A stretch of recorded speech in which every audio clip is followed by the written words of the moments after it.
Hello everyone and welcome back to the Bare Threads. I've done another little bit of sewing. So this is a very cute little top that actually does fit on the screen, unlike the ones from myself that don't fit. But this is for my nearly 4-year-old son. Can't believe how big he is. So this is the Waves and Wild Amber Singlet top, which I would call a tank top because I'm not Australian. So they call it a singlet, I call it a tank top.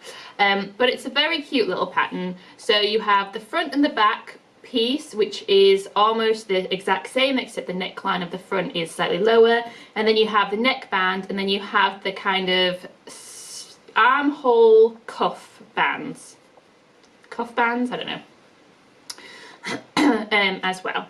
So I did those in this nice bright yellow colour because I thought that would kind of pop, and it kind of went with the colour of the main fabric, which is this kind of cream colour, kind of like a dirty cream colour with animals on it.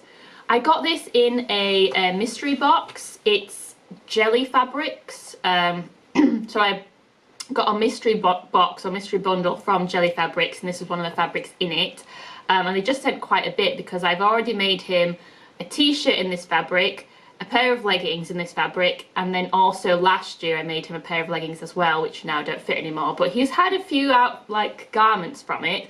I am now getting to the end. I do still have like a little bit left that I can use for kind of patchworky things, but I wasn't able to make the full garment in this animal fabric. So the back is made out of a plain black ponte. Not ponte because I specifically wanted ponte, just because it's plain black and I thought it would kind of go with the animals, because it does have some kind of dark colours in there with the elephants and then like giraffe spots and things. You may be able to notice this nice yellow strip here, which might have looked better if I had done the yellow strip all the way down, but I didn't have enough yellow in this direction because I only had little scraps of the yellow left to do the like neck and the sleeves, or the armholes.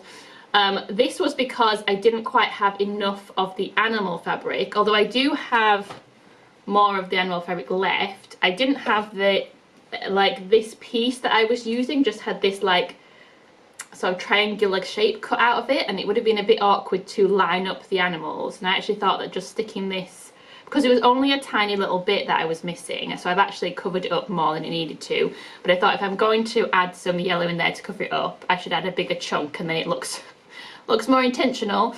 So I also made it really like obvious with the stitching when I literally have just sewn the yellow on top of the animal fabric. I haven't tried to do a really awkward like triangular join because I thought that would be like beyond me to get that to lie flat.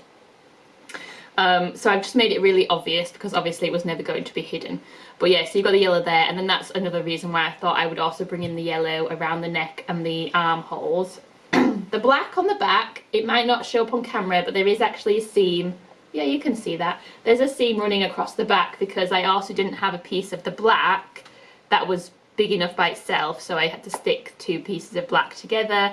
Again, it was kind of just to get the stretch to go in the right direction. I think if I'd done it, laid the pattern piece out going in the other direction, it would have been big enough, but it wouldn't have stretched in the right way.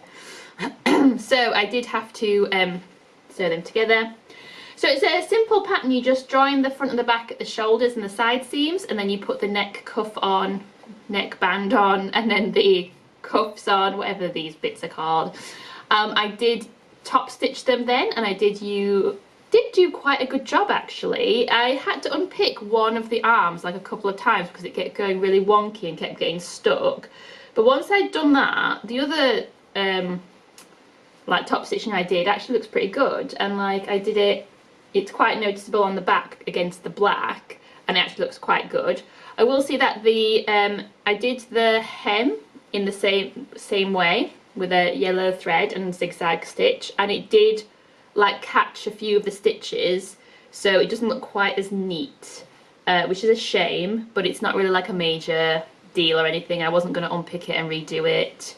It's fine. Inside all of the hems and stuff, all the seams are finished with just pinking shears, so It doesn't look super neat, but it looks fine, and he's like, you know, not even 4 years old, so I don't think he'll care. This is only going to probably last him this summer, and then he won't be able to fit into it next year anyway, so it was just a good like scrap buster project, and something that he can wear over the summer, and something I thought would look kind of cute. It's not meant to last for the rest of his life, which is good for me because it means that it doesn't matter if it's a little bit scruffy, like most of the things that I made for him. So yeah, I think it's worked out quite well. I think it does look really cute, but that's largely because it is just still quite a teeny tiny little garment for a little guy. Let me know what you think in the comments, and do give a like and a subscribe.